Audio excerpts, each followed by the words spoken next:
Hi guys, you are watching Pharmacy Taib which is YouTube channel and I am Pharmacy Taib, your mentor, your teacher. Pharmaceutics one lecture series आप देख रहे हैं। B category के लिए part 1 है general physical dispensing. अल्हम्दुलिल्लाह अल्लाह के शुक्र से 26 लेक्चर अपलोड हो चुके हैं। 27 का पार्ट 1 भी अपलोड हो चुका है। अभी पार्ट 2 की तरफ हम जा रहे हैं। टोटल पार्ट 3 हमने बनाए हैं, 3 पार्ट बनाए। अगर आप इस पार्ट को पहले देख रहे हैं तो पहले पार्ट 1 देखें, फिर इसको देखें, फिर पार्ट 3 देखें। कंटेनर और क्लोजर तीनों का नाम है, बस पार्ट साथ में लिखे हुए हैं। हमारी जो है वो हेडिंग सब हेडिंग सेम है। हम कंटेनर को देख रहे हैं, फैक्टर को देख रहे हैं, डिज़ायरेबल को देख रहे हैं, टाइप ऑफ क्लासिफिकेशन, ये तीनों पॉइंट हम पिछले पार्ट में पढ़ चुके हैं। अभी हम type of classification of container को मज़ीद कंटिन्यू करेंगे, फिर क्लोजर को देखेंगे और फिर आगे बाकी चीज़ों को देखेंगे। आए आज का लेक्चर स्टार्ट करते हैं। तो अकॉर्डिंग टू मेथड और क्लोजर पे हमने काफ़ी सारी टाइप्स पढ़ ली हैं। अभी पढ़ते हैं सिंगल डोज कंटेनर और मल्टी डोज कंटेनर का होता है। नाम से ज़ाहिर है यार, सिंगल डोज मतलब जिसके अंदर एक दफ़ा में इस्तेमाल होने वाली मेडिसिन मौजूद है। मल्टी डोज जिसमें एक से ज़्यादा दफ़ा इस्तेमाल होने वाली मेडिसिन मौजूद है। सिंगल डोज एम्प्यूल होते हैं। एम्प्यूल क्या होते हैं? मतलब इंजेक्शन लगा के हमने एक दफ़ा में भरा और बाकी फेंक दिया। वो होता ही वो एक तरह डोज एक टाइम के लिए होता है, बाकी खाली एम्प्यूल हम फेंक देते हैं। मल्टी डोज कंटेनर के अंदर हमारे पास आती है मल्टी डोज वायल आती है, उसका नाम मल्टी डोज होता है। उसके अंदर पहले एक लगा लेते हैं, फिर कुछ जब 12 घंटे के बाद चाहिए तो दोबारा और लगा देते और लगा देते हैं। ये मैंने आपको लेक्चर 27 के पार्ट 1 के अंदर आपको एक एम्प्यूल दिखाया था ना, एक जो है वो इंजेक्शन का बॉक्स दिखाया था। उसके अंदर ये था कि नीचे शीशे की जो थी हमारे पास कंटेनर और ऊपर क्लोजर, पहले रबड़ था फिर ऊपर स्टील का था। स्टील फेंक देते हैं, रबड़ ऊपर रहने देते हैं। तो उस रबड़ में से एक डोज, फिर दूसरी डोज, फिर तीसरी, फिर चौथी हम निकालते रहते हैं। लेफ्ट साइड पे अगर बात करें तो सिंगल डोज कंटेनर में आपको दिखाए गए हैं और राइट साइड पे मल्टी डोज कंटेनर दिखाए गए हैं। नेक्स्ट हम देखते हैं जी मेथड ऑफ क्लोजर और यूज़ के बुनियाद पे हम देखते हैं कि एरोसोल कंटेनर हैं, टेम्पर एविडेंट कंटेनर है। एरोसोल कंटेनर क्या होता है? Container for aerosol must be strong enough to withstand the presence evolve at the time of use of preparation. कि जो प्रेशर इन्वॉल्व होना है कि मतलब उसके अंदर भी प्रेशर होता है और जब हमने पुश करना एरोसोल के असम्बली को हमने जब किक करना है, पुश करना है, तो उसमें से डोज प्रेशराइज डोज निकलनी है। तो उस सब चीज़ों को बेयर करने के लिए, असम्बली को बेयर करने के लिए जो कंटेनर ज़रा टाइट वाला अच्छे वाला कंटेनर होता है उसको एरोसोल कंटेनर कहते हैं। टेम्पर एविडेंट कंटेनर का मतलब पता क्या है कि अगर उसके अंदर से कोई चीज़ मिली भगत कर दी गई है, उसके अंदर कोई चीज़ डाल दी गई है, उसके अंदर से कोई चीज़ रिमूव कर ली है, तो हम जो है वो उसको देखेंगे कि हम जो है वो कौन सी टेम्पर एविडेंट, यानी these are the close container fitted with the device that irreversibly indicate if the container as open. जैसे मिसाल राइट साइड पे आपको दिखाया गया कि ढक्कन के नीचे जो है ना वो एक यानी कि आप कह लें कागज़ की प्लास्टिक की मिक्स करके सील लगाई गई। अगर इस सील को ओपन है तो आप ये मेडिसिन यूज़ ना करें। उसका क्या मतलब है कि ये जो इंडस्ट्री से, कंपनी से आपके पास डायरेक्ट नहीं पहुंची, अंदर से कोई ना कोई छेड़खानी हुई है। अगर ये सील मौजूद है इसके कैप के ऊपर जो राइट साइड पे आपको नज़र आ रही है बोतल, तो फिर इसका मतलब ये दवाई ओके, आप इसको इस्तेमाल करें। खुद सील उतार के फेंक रहे हैं तो ओके। और लेफ़्ट साइड पे हमारे पास एरोसोल कंटेनर काफ़ी सारे दिखाए गए हैं। तो अब 2 टाइप थी हमारे पास कंटेनर की। पहले हम पढ़ रहे थे क्लोजर और यूज़ की बुनियाद पे, दूसरी शेप। आए शेप को देखते हैं। शेप में सबसे पहले हमारे पास आ जाएगा ग्लास और पॉलीथाइलिन बोतल।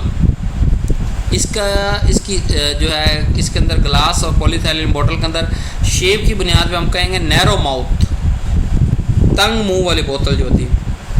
अब जो लिक्विड ओरल प्रिपरेशन है, सिरप है, एलिक्सर है, इमल्शन है, सस्पेंशन है, उसको हम नैरो माउथ में देते हैं। मैंने आपको बताया ना कि अगर हमारे हाथ से बोतल गिर भी जाए तो ज़्यादा जो है वो लिक्विड ख़राब ना हो, मेडिसिन ज़्यादा ना गिरे, हम फ़ौरन से उठा लें इसको, इसलिए इसका मुंह तंग रखा जाता है। या जब चम्मच में डालनी है तो ज़्यादा दवाई ना डाल जाए, या जब हमने डायरेक्ट लेनी तो ज़्यादा ना, मतलब इसको जो है वो अवॉइड करने के लिए, नुकसान को अवॉइड करने के लिए नैरो माउथ बनाते हैं। मोस्टली हम ग्लास या पॉलीथाइलिन के बोतल इस्तेमाल करते हैं। अब एक वाइड माउथ भी होती है। वाइड माउथ का मतलब ये है कि semi solid preparation, ointment, cream, paste, इनको जब डिस्पेंस करना होता है तो ये वाइड माउथ के अंदर हम डिस्पेंस करते हैं, ताकि या क्लासिबल ट्यूब्स को भी बाज़ प्रेफर किया जाता है मैन्युफैक्चरिंग स्केल पे, लेकिन नैरो स्केल पे जो डिस्पेंसिंग के लिए हम जो है वो वाइड माउथ यूज़ करते हैं। इसका वजह क्या होती है? वजह ये होती है कि हम उसको हाथ से या जैसे भी हमने अप्लाई करना है उसको अप्लाई करना ईजी हो, उसमें से सारा प्रोडक्ट कंप्लीट अमाउंट निकालनी जो है वो ईजी हो। बल्क पाउडर और granule for internal use, dusting powder are dispense in air tight wide mouth glass और प्लास्टिक जार। अब जो हमारे पास बल्क पाउडर होता है, बल्क पाउडर का मतलब एक से ज़्यादा डोजेज उसमें मौजूद होती हैं। ग्रैन्यूल्स होते हैं इंटरनल यूज़ के लिए, डस्टिंग पाउडर होते हैं जैसे जख्म वगैरह के ऊपर फेंकने के लिए। तो ये सारे air tight but wide mouth glass ये प्लास्टिक जार के अंदर हम डिस्पेंस करते हैं। नेक्स्ट हमारे पास ड्रॉपर बोतल आ गई शेप की बुनियाद पे, जैसे आई ड्रॉपर होता है, ईयर ड्रॉप होता है, नेजल ड्रॉप होता है। ये डिस्पेंस होता है इन एम्बर्ड कलर ग्लास बॉटल फिटेड आ ड्रॉपर। तो एम्बर्ड कलर होता है, इसके ऊपर हम फिट कर देते हैं, या बाज़ दफ़ा ड्रॉपर साथ यानी क्लोयर के साथ अटैच कर देते हैं, और बाज़ दफ़ा जो है वो छोटी से जो डिवाइस है वो कंटेनर के साथ अटैच कर देते हैं। तो इसको ड्रॉपर बोतल कहते हैं, जिस मर्जी टाइप की हो। जैसे हमारे पास फर्स्ट में आप देखें तो ये ऑयल वगैरह डिस्पेंस करने के लिए ये वाला ड्रॉपर इस्तेमाल होता है लेफ्ट साइड में। सेकंड दरमियान वाली देखें तो ये नेज़ल के लिए, जैसे आगे आपको दिखाया गया कि नेज़ल में लेने के लिए ड्रॉपर जो है ये इस्तेमाल होते हैं। आइज़ में डालने के लिए भी ये ड्रॉपर मौजूद हैं, तो कान में डालने के लिए भी ये ड्रॉपर इस्तेमाल होते हैं। जो फर्स्ट वाला ड्रॉपर है ये लेफ़्ट साइड में फर्स्ट वाला, ये ऑयल वगैरह लिक्विड इस तरह की चीज़ हर्बल एक्सट्रैक्ट को ड्रॉपर की शक्ल में देने के लिए इस्तेमाल होते हैं। अकॉर्डिंग टू शेप की अगर बात करें तो कोलैप्सिबल ट्यूब्स होती हैं, यानी कि प्रेशराइज फील्ड, इस क्रीम ऑइंटमेंट वगैरह इसके अंदर होती है। पीछे से आप प्रेस करते जाएंगे सारी क्रीम बाहर आ जाएगी ऐसा ऐसा। नीचे इसके लेफ्ट साइड के नीचे देखें तो वाइल हमारे पास होती है। वाइल की अपनी एक शक्ल है, अपना एक जो वाइल सारा समझा रहा हूँ ना आपको कि नीचे ग्लास की बनी है, उसके ऊपर रबड़ है, उसके ऊपर जो है वो स्टील और प्लास्टिक का मिक्स ढक्कन है। ऊपर वाला स्टील और प्लास्टिक का मिक्स ढक्कन जो है इसको उतार के हम फेंक देते हैं, नीचे रबड़ वाला अंदर रहता है। राइट साइड पे ऊपर देखें तो हमारे पास एम्प्यूल दिखाए गए हैं, ज़्यादातर टीके डिक्लोरान, मैथिकोबाल, ETC सारे के सारे सिंगल डोज कंटेनर की अगर बात करें तो ये एम्प्यूल के अंदर पैक होते हैं।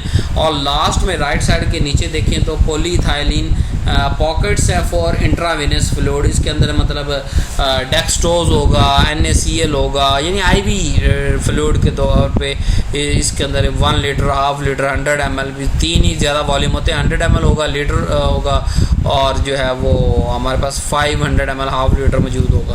तो ये भी अकॉर्डिंग टू शेप हम कोलियर को इधर भी डिस्क्राइब करें। Ampoule is the type of Collier on the base of shape, collapsible tube, while और पॉलीथाइलिन बैग। अब हम अकॉर्डिंग टू शेप पे हम कंटेनर को इस तरह भी डिवाइड कर सकते हैं। इनवेल्प लेफ्ट साइड पे फर्स्ट जो इनवेल्प है, आगे लेफ़्ट टू राइट चले तो इनवेल्प के पास ये है स्ट्रिप्स हैं, फिर ब्लिस्टर पैक है, फिर कंटेनर और बॉक्सेस हैं। सॉलिड डोजेज फॉर्म जो है लाइक टैबलेट, हार्ड और soft gelatin capsule are generally packed in strips. Individual powder are dispense in paper board और प्लास्टिक बॉक्स। तो ये डिफरेंट यूज़ के लिए डिफरेंट चीज़ें इस्तेमाल होती हैं, यानी कि जो पहले वाली हमारे पास इनवेल्प है, इसके अंदर हम पाउडर वगैरह या जो है ओपन मेडिसिन जैसे हज़ार टैबलेट, हज़ार कैप्सूल आता है डिस्पेंसिंग के लिए, वो उसके अंदर डाल के दे सकते हैं, पाउडर डाल के दे सॉलिड डोज फॉर्म। आगे हमारे पास आगे स्ट्रिप्स के अंदर भी मेडिसिन पैक करते हैं जो ताकि बाहर के माहौल से बचे। आगे वाला ब्लिस्टर पैक है तीसरे नंबर वाला, और लास्ट में बॉक्स में ट्रैक्टर पैक कर सकते हैं। इसमें यानी कि पाउडर वगैरह भी पैक कर सकते हैं, या पर आगे चल के आप पढ़ेंगे कि पैकेजिंग भी डिफरेंट तरह की होती है, एक होती है प्राइमरी, एक सेकेंडरी। तो ये प्राइमरी पैकेजिंग ये सारी प्राइमरी हैं, और जो आखिर बॉक्स के अंदर हम पैक कर रहे हैं वो सेकेंडरी पैकेजिंग है।